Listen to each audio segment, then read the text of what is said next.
नमस्कार प्यारे बच्चों, स्वागत है आप सभी लोगों का श्री वेदांत एकेडमी पर। पाठक सर के मार्गदर्शन में हमारी टीम लेकर आई है आपके लिए एमसीक्यू सीरीज। मैं मध्य प्रदेश और विश्व के भूगोल से संबंधित आपको एमसीक्यूज कराने वाला हूं। इन एमसीक्यूज में हम ये देखने वाले हैं कि किस प्रकार के प्रश्न मध्य प्रदेश पीएससी ने विगत वर्षों में पूछे हैं, और मैं प्रत्येक प्रश्न का डायमेंशन खोलने का प्रयास करूंगा जिससे आपके एमसीक्यू के द्वारा पूरा ज्योग्राफी तैयार हो जाए। क्योंकि ये जो सीरीज है उन बच्चों को ज़्यादा हेल्प करने वाली है जो बच्चे इस बार एमपीपीएससी प्री दे रहे हैं अप्रैल वाला। तो मैं ये अनुमान लगाता हूँ कि ये प्रश्न जो भी मैं आपसे बोलूँगा ये बेसिक लेवल से एडवांस लेवल तक जाने वाले हैं। इसी प्रकार से सभी विषय के एमसीक्यू वेदांत टीम के द्वारा आपके सामने प्रेजेंट किए जाएंगे और ये आपको बहुत ज़्यादा हेल्प करेंगे। चलिए शुरू करते हैं अब बिना किसी देरी के। देखिए, ये जो एमसीक्यू सीरीज़ है, इस एमसीक्यू सीरीज़ में हमने कई प्रश्न डाले हुए हैं, मैं उनको डिस्कस करना चाह रहा हूँ।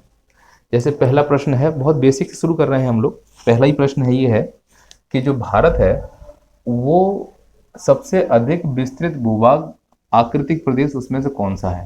यानी भारत के जो भौतिक प्रदेश हैं, तो प्रश्न पूछा जाएगा भारत के भौतिक प्रदेशों को कितने भागों में बांटा जाना चाहिए। 4 भागों में, 5 भागों में, 6 भागों में या 7 भागों में। कई बुक्स में अलग अलग लिखा है और यहाँ तक कि कई टीचर्स भी इसको गलत पढ़ा रहे हैं। मैं क्लियर बोलता हूँ कि भारत के भौतिक प्रदेशों को 4 भागों में बांटा जाना चाहिए। इसके पीछे का मैं तर्क दे दूं। इसका पहला तर्क है एनसीईआरटी और दूसरा तर्क है राजस्थान पीएससी में पूछा गया प्रश्न। तो ये 2 तर्कों के आधार पर मैं बोल सकता हूँ कि एमपीपीएससी में यदि ऑप्शन में आता है कि भारत के भौतिक प्रदेशों को कितने भागों में बांटना चाहिए, तो आप बोलेंगे 4 भागों में बांटना चाहिए। लेकिन अध्ययन की दृष्टि से इसे 5 और 6 भागों में भी बांटा जा सकता है। अध्ययन की दृष्टि से क्यों?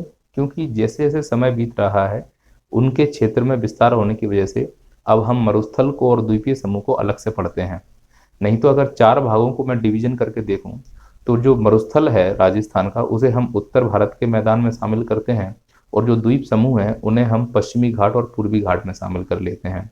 तो यानी पश्चिमी घाट का मतलब है तटीय मैदान। तो वास्तव में भारत में जो 4 ही प्रकार के भौतिक प्रदेश होते हैं, पहला उत्तर का पर्वतीय प्रदेश, दूसरा उत्तर का विशाल मैदान, तीसरा तटीय मैदान और चौथा होता है प्रायद्वीपीय पठार। अब प्रश्न ये पूछा है कि इन 4 में से जो मैंने यहाँ पर लिखे हुए हैं, इन 4 में से सबसे ज्यादा बड़ा भौतिक प्रदेश कौन सा है। सबसे ज्यादा बड़ा भौतिक प्रदेश कौन सा है? तो मैं आपको जवाब देना चाहता हूं कि सबसे ज्यादा बड़ा भौतिक प्रदेश है दक्षिण का पठार। ऐसा क्यों? दक्षिण का पठार लगभग 16 लाख वर्ग किलोमीटर क्षेत्र में फैला हुआ है। दक्षिण का पठार लगभग 16 लाख वर्ग किलोमीटर क्षेत्र में फैला हुआ है। यहाँ पर दूसरे नंबर पे जो आता है वो उत्तर का विशाल मैदान है। यह लगभग 7.5 लाख वर्ग किलोमीटर क्षेत्र में फैला हुआ है।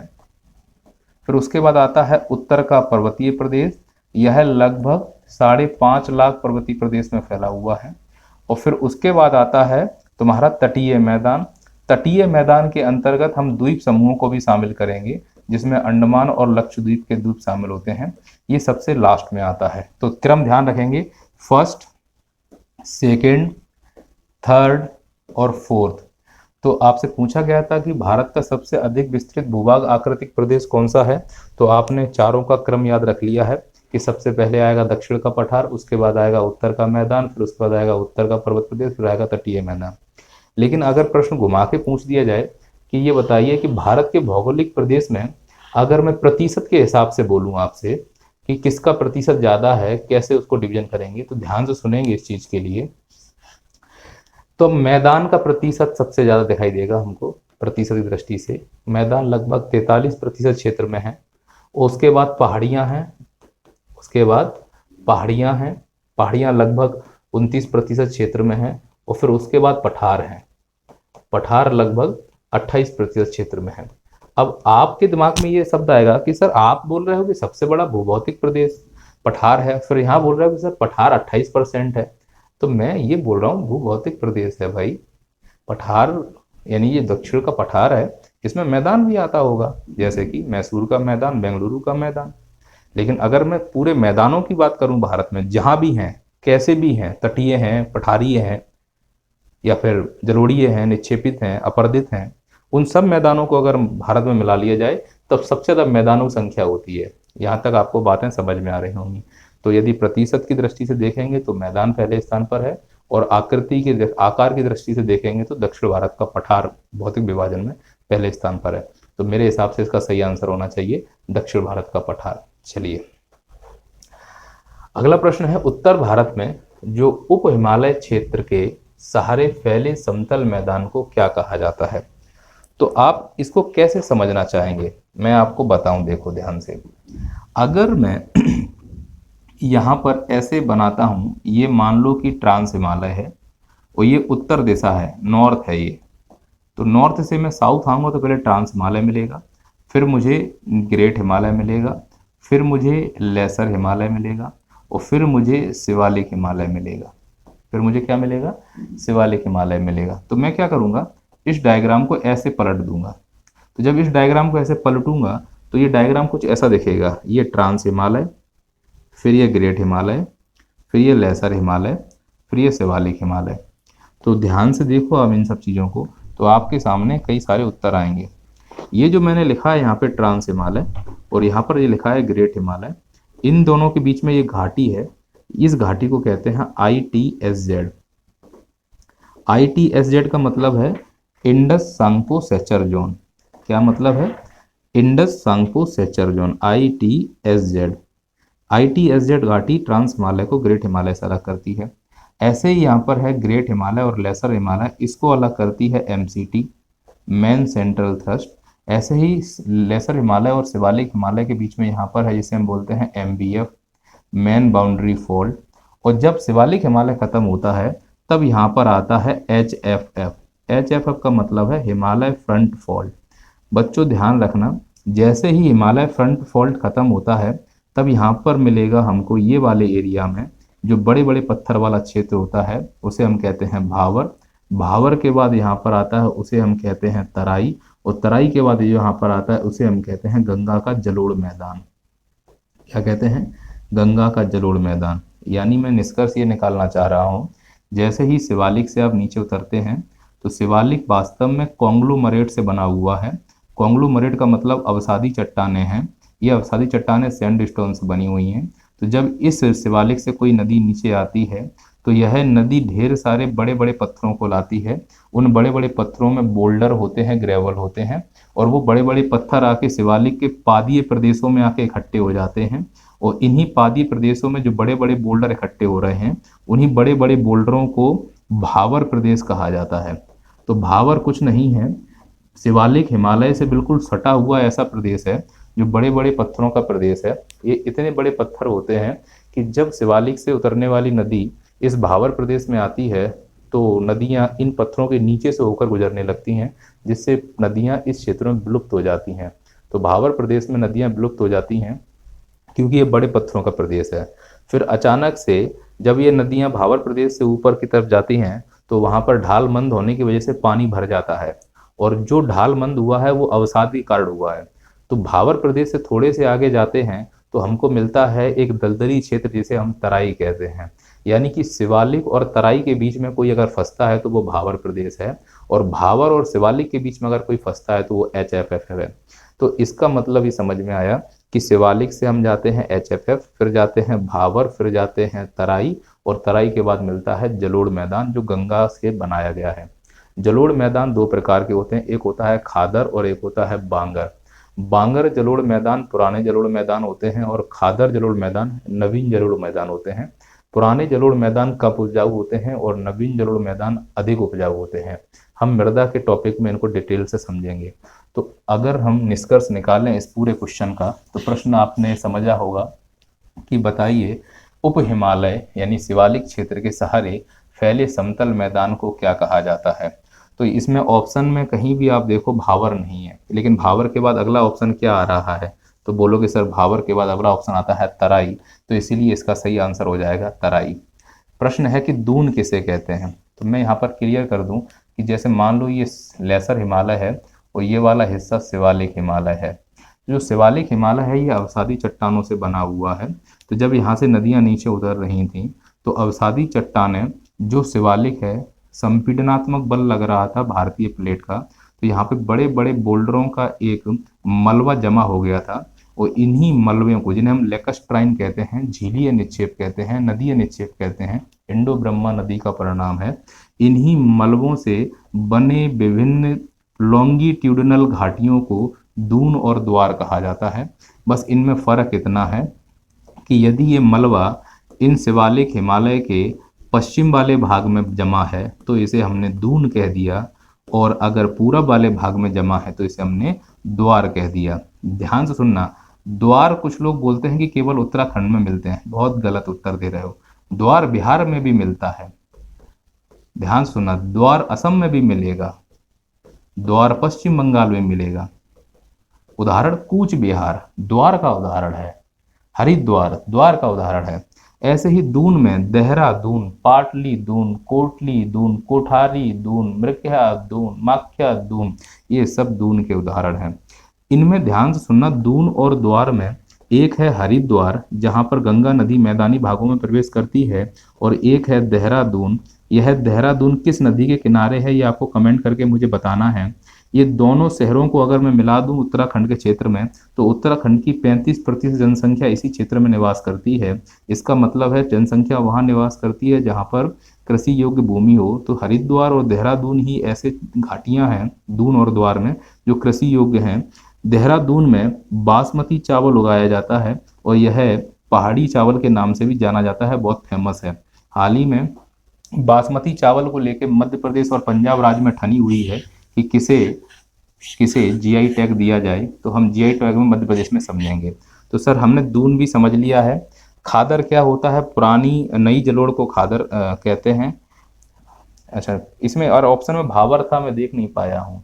ऑप्शन में भावर है यार, तो मैं ऑप्शन देख नहीं पाया हूँ, तो आप लोगों को दिख रहा होगा। मुझे लगा कि ये ऑप्शन में भावर नहीं है, तो ऑप्शन इसका तराई ना होकर क्या हो जाएगा, भावर हो जाएगा। मुझे लग रहा है जो मैंने कॉन्सेप्ट समझाया है आप इस चीज़ को समझ पा रहे होंगे। लास्ट ऑप्शन मैंने ध्यान नहीं दिया है, तो इसका पहला ऑप्शन क्या होना चाहिए, भावर होना चाहिए। क्लियर है बेटा सभी लोगों को?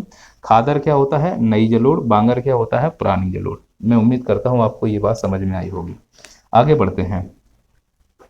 कोरी निवेशिका यानी कोरी क्रीक जिस पर स्थित है वो क्या है? देखो बच्चों, ये यहाँ पर गुजरात तुमको दिख रहा होगा। अब इस गुजरात में मैं आपको कुछ बातें बता दूं। ये है तुम्हारा खम्पात की खाड़ी, इसे कैम्बे की खाड़ी भी कहा जाता है। इसी खम्पात की खाड़ी में आके नर्मदा और ताप्ती नदियां गिरती हैं। यह नर्मदा ताप्ती नदी एस्चुरी का निर्माण करती हैं, डेल्टा का निर्माण नहीं करती हैं।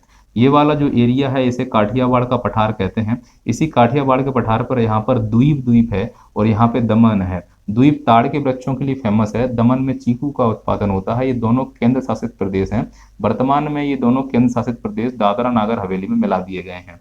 ये वाली जो एरिया है इसे हम बोलते हैं कच्छ की खाड़ी, और इसी कच्छ की खाड़ी पे अगर आप ध्यान से देखेंगे तो ये पंजाब का सिंध प्रांत लग रहा है, और इसी सिंध प्रांत और भारत के गुजरात के बीच में एक विवादित स्थान इसे बोलते हैं सर क्रीक। वो विवादित स्थान कैसे है समझिए कि मान लो कि मैंने यहाँ पर इस प्रकार से बनाया, ये कुछ कॉन्सेप्ट ऐसे समझना है आपको। ये कक्ष वाला एरिया है, ध्यान से सुनना बेटा, ये कौन सा एरिया है? कक्ष वाला एरिया है। तो बेटा कक्ष वाले एरिया को मैंने ऐसे बना दिया, कक्ष में जो ऊपर वाला है ये वाला एरिया, कक्ष में जो ऊपर वाला है ये वाला एरिया, इसे बोलते हैं ग्रेट रन ऑफ कक्ष। क्या बोलते हैं इसको? ग्रेट रन ऑफ कक्ष, रन ऑफ कक्ष।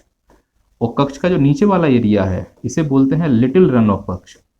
तो दो हैं, एक है ग्रेट रन ऑफ कक्ष, एक है लिटिल रन ऑफ कक्ष। इनके दोनों के बीच में पड़ता है भुज, जहां पर भूकंप आया था 26 जनवरी को सुबह 9:30 बजे। कब आया था? भारत का थोड़ा भूकंप है, बताइएगा मुझे।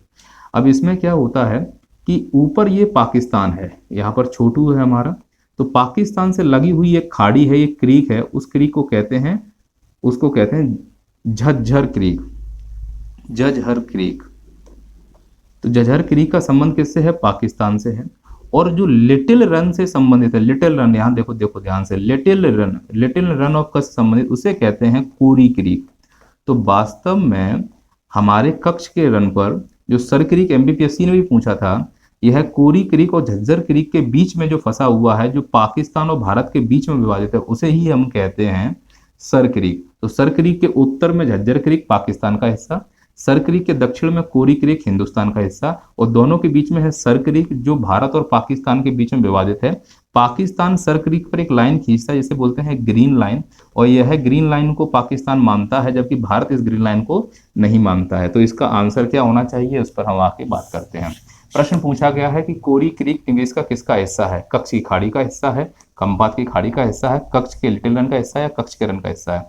तो कच्छ की खाड़ी तो बहुत बड़ी, इसका हिस्सा नहीं है। खंपात की खाड़ी तो बहुत नीचे है, काठियावाड़ का हिस्सा ऐसा नहीं। कच्छ के रन के दो हिस्से हैं, लिटिल और ग्रेट, तो वास्तव में एक किसका हिस्सा है, लिटिल का हिस्सा है, जबकि सर क्रीक ग्रेट का हिस्सा है। क्लियर है ये बात, सर क्रीक किसका हिस्सा है, ग्रेट का हिस्सा है। भारत में कितने राज्य और संघ क्षेत्रों की 2 से अधिक अंतर्राष्ट्रीय सीमा स्पर्श करती हैं? मैंने एक वीडियो अपलोड किया है भारत का सामान्य परिचय, उसको वीडियो को अगर आप देखेंगे तो ये आंसर आपको बड़ा आसान लगेगा, लेकिन मुझे मालूम है कि आप भयंकर गधे हैं, फिर भी मैं आपके लिए कुछ प्रयास करूंगा, समझिएगा। देखते हैं कि 2 से अधिक यानी कम से कम 3 होने चाहिए। तो देखो ध्यान से, लद्दाख में यहाँ पर पहला है पाकिस्तान, दूसरा है अफगानिस्तान और तीसरा है चीन। भारत की सीमा अफगानिस्तान से किस स्थान पर लगती है? तो एक दर्रा है जिसे बोलते हैं मिंताका दर्रा। ये मिंताका जो दर्रा है ये काराकोरम श्रेणी में पड़ता है, और यहाँ पर एक क्षेत्र पड़ता है बाखन क्षेत्र। ये जो बाखन क्षेत्र है यहाँ पे भारत कब्जा किए हुए है लगभग 106 किलोमीटर, इसीलिए भारत और अफगानिस्तान की सीमा पीओके के क्षेत्र में लगती है 106 किलोमीटर की। और वो किस क्षेत्र में लगती है, मिंताका दर्रा। मिंताका दर्रा ट्राई जंक्शन है किसके बीच में, भारत चाइना और अफगानिस्तान, ध्यान रखेंगे इस चीज के लिए, और काराकोरम क्षेत्र में है। तो देखते हैं पहला कौन सा हो गया, तो सर क्लियर हो गया, पहला लद्दाख। पहला कौन सा, मैं नंबर लिख देता हूं, पहला कौन सा हो गया है, लद्दाख। अब दूसरा इधर आके देखिए, दूसरा नंबर हो गया सिक्किम। सर सिक्किम क्यों, भूटान, ऊपर चीन, इधर नेपाल। चलिए तीसरा देखते हैं, तो ये देखो यहाँ पे पश्चिम बंगाल, बांग्लादेश, नेपाल और भूटान। और चौथा हो जाएगा अरुणाचल प्रदेश जो टच करता है म्यांमार को, चीन को और भूटान को। तो इसका सही आंसर हो जाएगा 4। क्या आंसर हो जाएगा, 4। चलिए हम आगे बढ़ते हैं। भारत की अवस्थिति बताओ।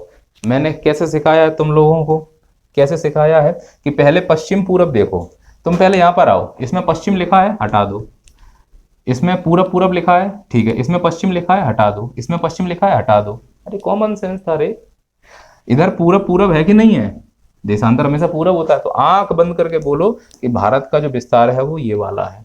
ऐसे आपको एलिमिनेट करने हैं ऑप्शंस को। क्लियर है, चलिए आगे बढ़ते हैं।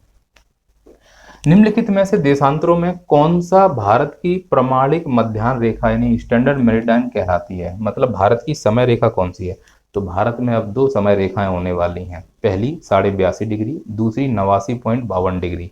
तो जो 82.5 डिग्री है वो भारत के 5 राज्यों से गुजरेगी, और जो 89 डिग्री है वो भारत के 2 राज्यों से गुजरेगी, असम और पश्चिम बंगाल से।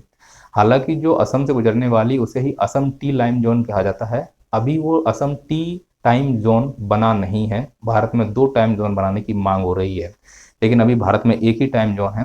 दुनिया में सबसे ज़्यादा टाइम जोन फ्रांस के पास है, और उसके बाद यूनाइटेड स्टेट और रसिया के पास 11-11 टाइम जोन है। चीन इतना बड़ा देश है, उसके पास एक ही टाइम जोन है। भारत में 2 टाइम जोन बनाने की बात हो रही है, क्योंकि भारत के पश्चिम से पूरब का 30 डिग्री का अंतर है, 15 डिग्री बराबर 1 घंटा होता है। इसीलिए अगर अरुणाचल प्रदेश में सूरज 5 बजे उगता है तो वही सूरज गुजरात में 7 बजे उगेगा। मैं ये कहना चाह रहा हूँ कि अरुणाचल प्रदेश में अगर सुबह 5 बजे होती है तो गुजरात में 7 बजे होगी।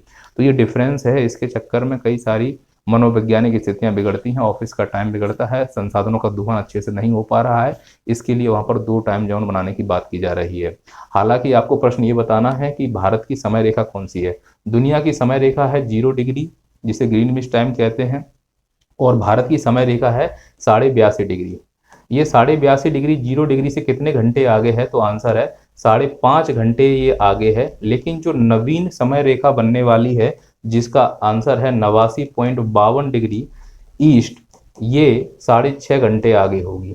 तो अब बताओ जो पुरानी समय रेखा है वो नई समय रेखा से कितने घंटे आगे होगी या पीछे होगी? तो नई समय रेखा पुरानी समय रेखा से 1 घंटे आगे होगी, ये ध्यान रखना है इस बात के लिए। भारत की जो समय रेखा है यह कुल कितने राज्यों से होकर गुजरती है? तो भारत की जो समय रेखा है यह कुल 5 राज्यों से होकर गुजरेगी, और ये 5 राज्य ये रहे। 5 राज्य कौन से हैं, ये रहे। अब इनके नाम देखो 5 राज्यों के। पहला उत्तर प्रदेश से गुजरती है, जी सर।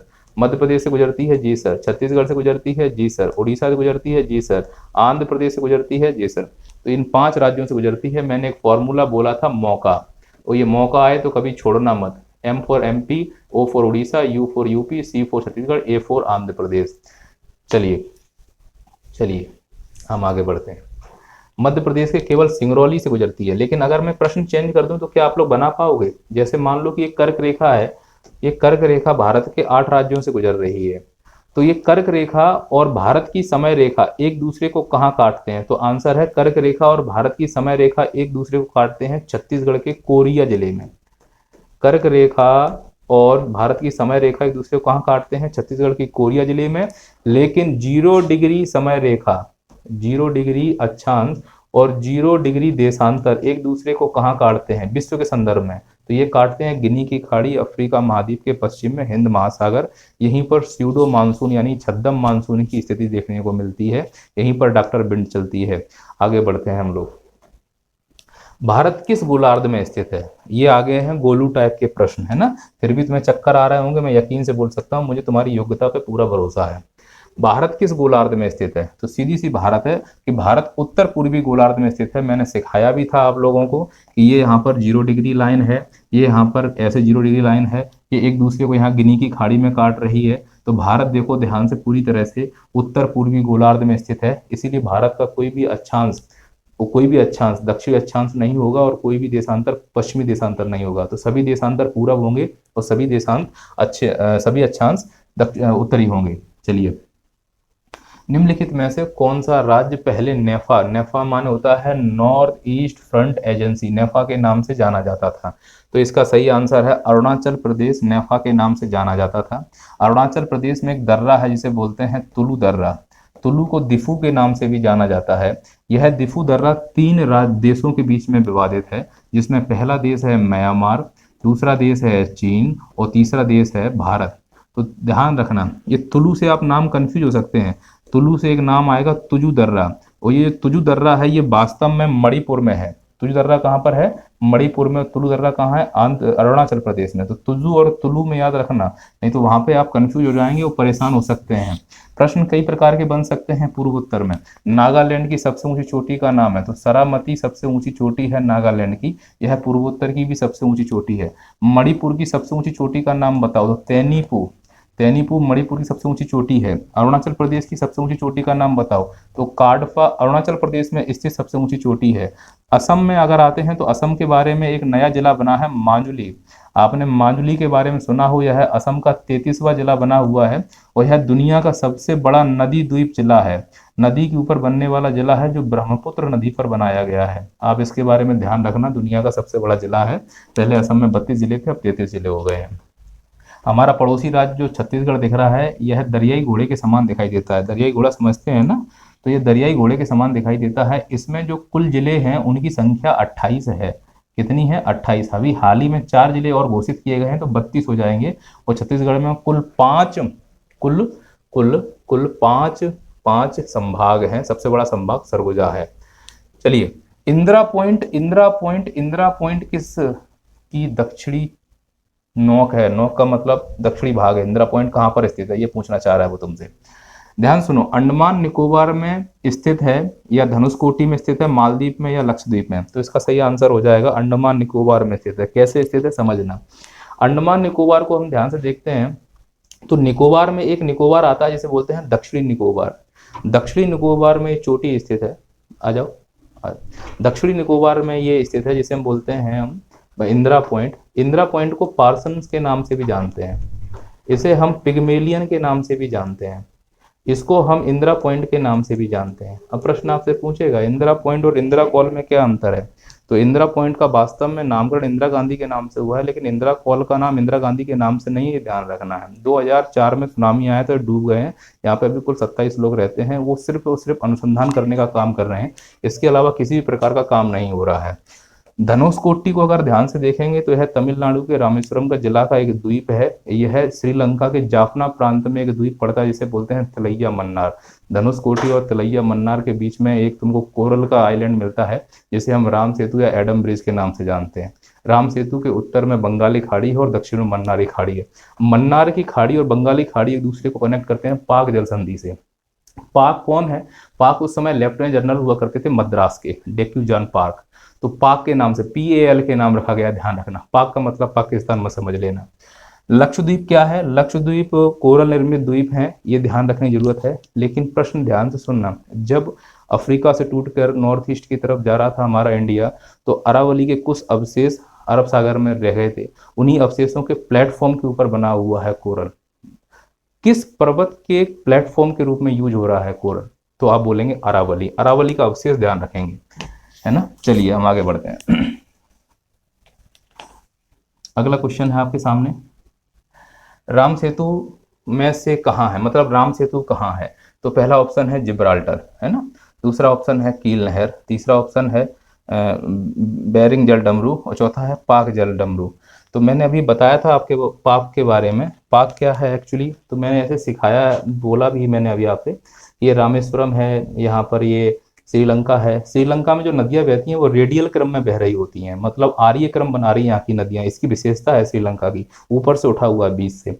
यहाँ पे जाफना है, जाफना के यहाँ पर है तुम्हारा तलैया मन्नार, और यहाँ पर तुम्हारा है धनुषकेटी। इनके बीच में है राम सेतु, एडम ब्रिज कहते हैं। कोरल है एक्चुअली, राम ने बनाया कि नहीं पता, राम भगवान है, बनाया हुआ।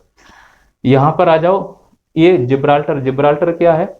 तो जिब्राल्टर एक ऐसी जल संधि है जो अटलांटिक महासागर को भूमध्य सागर से जोड़ने का काम करती है। किसको अलग करती है? तो अफ्रीका के मोरक्को को अलग करती है स्पेन से। स्पेन का कौन सा शहर? स्पेन का एक शहर है, आइलैंड एक्चुअली जिब्राल्टर, और वो कब्जा किया हुआ है यूनाइटेड किंगडम में। इसीलिए यूनाइटेड किंगडम और स्पेन के बीच में हमेशा लड़ाई होती रहती है, क्योंकि उन्हें वो चाहिए होता है। और नीचे जो मोरक्को है उसका एक शहर है क्वेटा। ध्यान सुनना, क्वेटो, क्वेटा और क्वेटा में अंतर है। क्वेटो जापान में है, क्वेटा पाकिस्तान में कोयला उत्पादन के लिए, और ये क्वेटा मोरक्को का है। अंतर याद रखेंगे। इसे हम भूमध्य सागर की कुंजी कहते हैं। भूमध्य सागर का प्रकाश स्तंभ किसे कहा जाता है? कमेंट करके बताइए मुझे। कील नहर के बारे में ध्यान सुनना। ये कील नहर क्या है? तो कील नहर के बारे में सीधा सा फैक्ट ये है कि कील नहर बाल्टिक सागर को जोड़ती है उत्तरी सागर से। कील नहर के अगर हम पूर्व में जाते हैं तो कील शहर है, और पश्चिम जाते हैं तो हेम्सबर्ग है। कील नहर के उत्तर में डेनमार्क है। डेनमार्क में ठंडा प्रदेश है। ठंडा प्रदेश होने की वजह से यहाँ पर पशुधारी मवेशियां पाई जाती हैं, तो दूध का उत्पादन अच्छी खासी मात्रा में होता है। इसलिए डेनमार्क को यूरोप की डेयरी भी कहा जाता है। आगे बढ़ते हैं। बेरिंग। बेरिंग MBPSC 2015 में पूछा गया प्रश्न है। बेरिंग सागर क्या करता है? अलास्का को कमचटका प्रायद्वीप। कमचटका प्रायद्वीप किसका है? रशिया का है। रशिया का पूर्वी भाग है साइबेरिया के क्षेत्र में। और ये अलास्का जो कि 49वां राज्य बना हुआ है USA का, 50वां राज्य हवाई द्वीप है। पहले अलास्का रशिया का पार्ट हुआ करता था। इस बेरिंग के ऊपर है आर्कटिक महासागर, नीचे है तुम्हारा आर्कटिक के नीचे हम देखेंगे प्रशांत महासागर। तो आर्कटिक का एक है जिसे हम बोलते हैं चुक्ची, और प्रशांत का बेरिंग। इन दोनों को बेरिंग और चुक्ची सागर आपस में जुड़ते हैं। अलग होता है तुम्हारा अलास्का और कमचटका। तो ये मेरे ख्याल से पर्याप्त है आप लोगों के लिए, इतना आपको हेल्प कर जाएगा। उड़ीसा में APJ अब्दुल कलाम सर के नाम से किस द्वीप का नाम रखा गया है?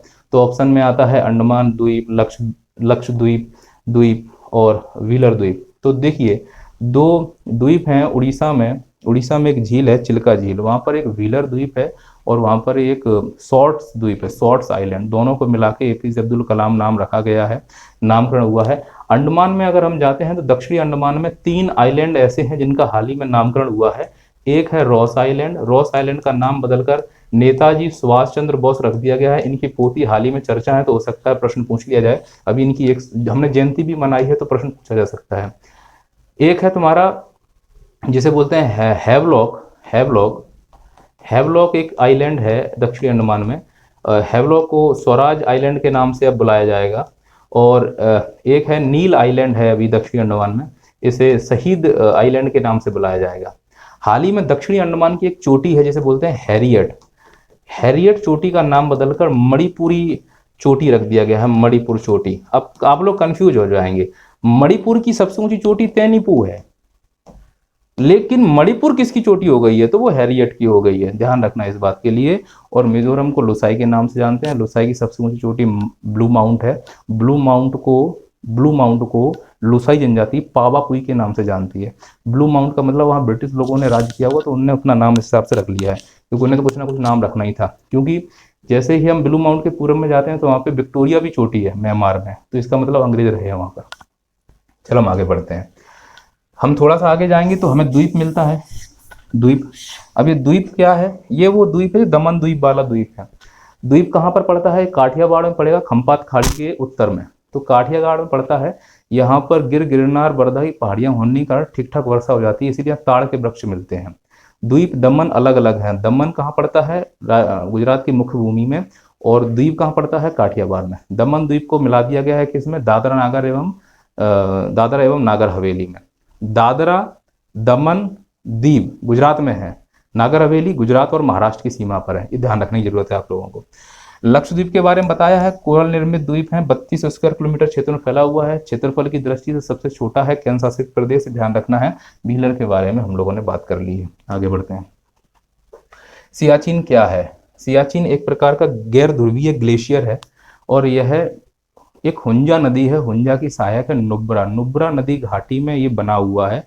तो यदि कोई प्रश्न पूछता है कि सहायक, अगर मुझे सियाचिन जाना है तो किस नदी घाटी से होकर जाएंगे, तो नुब्रा नदी घाटी से होकर आप जा सकते हैं। एक्चुअली जो ग्लेशियर्स होते हैं, जब वो नदी घाटियों में बहते हैं तो वो उत्तल अपर्दन करते हैं, जिसकी वजह से यू शेप घाटियां बनती हैं। तो जो ग्लेशियर्स हैं वो यू शेप घाटियां बनाएंगे।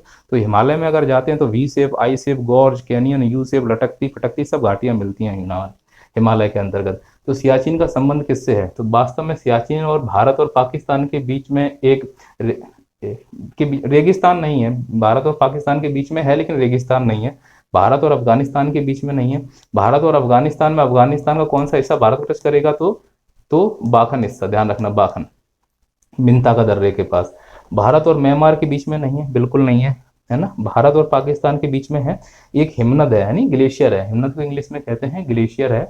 सियाचिन काराकोरम श्रेणी से संबंधित है, ये ध्यान रखना है, जबकि अक्साई चीन का संबंध लद्दाख श्रेणी से है।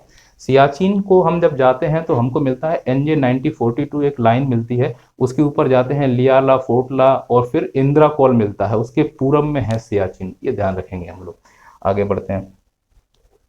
भारत और पाकिस्तान के बीच में सीमा का निर्धारण किसने किया है? तो इसमें कई सारे नाम हैं। माउंट बैडन है, सिरिल जॉन रेडक्लिफ हैं, स्टेफोर्ड रेडक्लिफ हैं और लॉरेंस। तो ये ध्यान रखना है, सिरिल साहब थे, दो नाम आएंगे रेडक्लिफ में, तो सिरिल साहब थे, रेडक्लिफ इन्होंने बनाया था। इन्होंने कांड कर दिया था। क्या किया था? यहाँ से ऐसे लाइन खींचते गए, ऐसे लाइन खींचते गए, ऐसे लाइन खींचते गए और फिर यहाँ से ऊपर नहीं गए। बोले हमें सर्दी लग रही है, हम जाएंगे नहीं इसके ऊपर। उन्होंने क्या किया? फिर यहाँ से 2 डिवीजन हुए। यही वाला पार्ट क्या कहलाया? हमारा सियाचिन। ये वाला भारत क्लेम करता है, ये पाकिस्तान क्लेम करता है। तो हम इसके बारे में इंडियन की ज्योग्राफी में डिटेल से पढ़ेंगे। मैं और चीज़ें क्लियर कर दूं, भारत और पाकिस्तान के बीच में जो रेड क्लिफ लाइन खींची गई है, यह वास्तव में बांग्लादेश के बीच में भी मानी जाएगी। ध्यान रखना, बांग्लादेश के बीच में भी मानी जाएगी। बांग्लादेश और त्रिपुरा के बीच में एक लाइन खींची जाती है जिसे हम बोलते हैं जीरो लाइन। तो जीरो लाइन भारत और बांग्लादेश के बीच में है। रेड क्लिफ लाइन भारत और बांग्लादेश के बीच में है। यहाँ पर सरक्रीक के पास एक लाइन खींची गई जिसे बोलते हैं green line. Green line Pakistan मानता है कि सरक्रीक उसका हिस्सा है, इसीलिए ग्रीन लाइन भी भारत और पाकिस्तान के बीच में विवादित मानी जाती है। आगे बढ़ते हैं।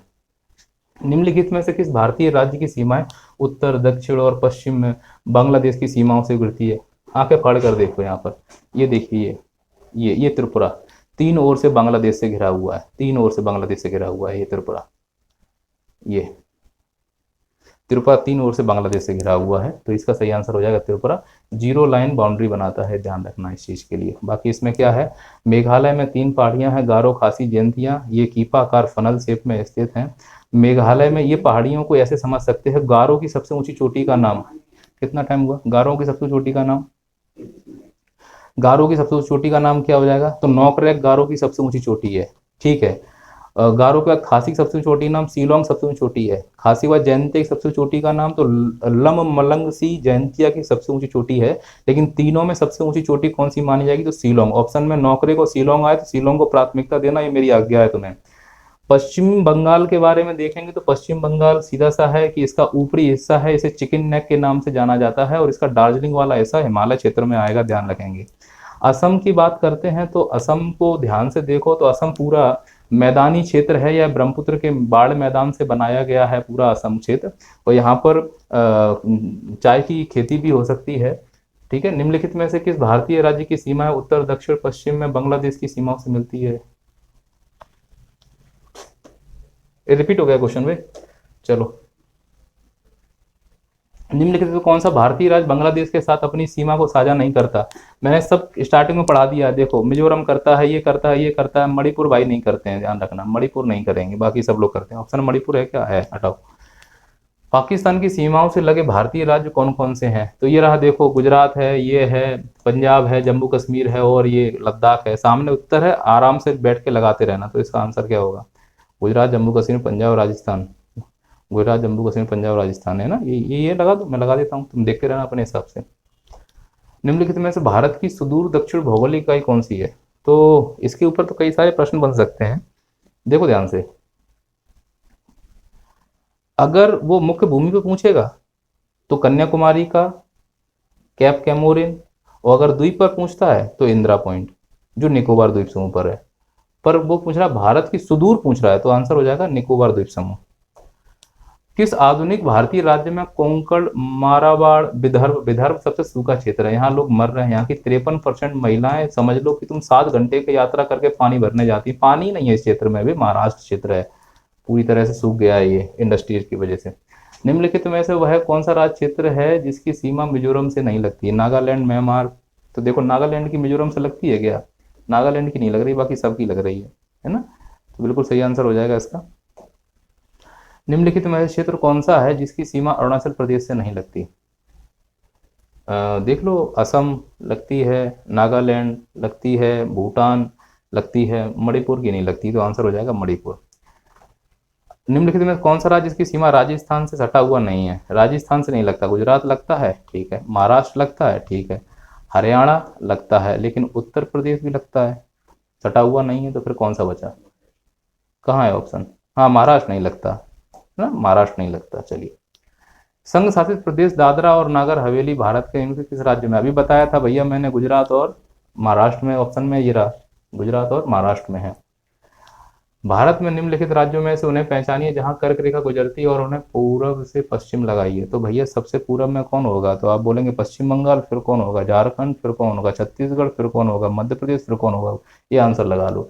25 क्वेश्चन हो गए हैं। ये है MCQ का पार्ट 1। इसी डिटेल में पढ़ना है आपको। पढ़ना है तो आइए, शेयर कीजिए, लोगों को बताइए कि हम इस लेवल पर क्लास को डिस्कस कर रहे हैं। बाकी MCQ आपको एप्लीकेशन पर भी मिलेंगे। इंग्लिश मीडियम के MCQ के लिए ज्योग्राफी में महन सर आएंगे, इकोनॉमिक्स में अविनाश सर आएंगे, साइंस के लिए देव सर आएंगे, और पाठक सर भी अपने विषय के MCQs लेने वाले हैं। तो आइए जुड़िए और करते हैं अच्छे से तैयारी। जय हिंद।